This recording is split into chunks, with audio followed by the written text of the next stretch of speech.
Berkenaan dengan keanggotaan Perikatan Nasional, mesyuarat bersetuju untuk meluluskan permohonan dua parti politik untuk menjadi parti anggota Perikatan Nasional yang baharu. Ada dua mesyuarat menerima permohonan dan diluluskan, iaitu yang pertama ialah Parti Pejuang Tanah Air atau Pejuang, dan yang kedua adalah Parti Cinta Malaysia (PCM). Agenda yang kedua adalah berkaitan dengan pilihan raya negeri Johor secara khususnya, dan ia juga berkait dengan perbincangan untuk pilihan raya Negeri Sembilan.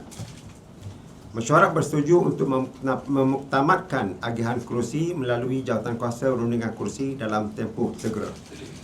Jadi saya dimaklumkan bahawa telah mendapat persetujuan ahli-ahli mesyuarat yang dipilih untuk mewakili parti untuk rundingan kerusi ini akan bermesyuarat pada hari besok, dan insya-Allah ianya dapat diselesaikan dalam tempoh yang segera, sebelum yang paling mustahak ialah untuk kita hadapi penamaan calon pada hari Sabtu nanti di negeri Johor.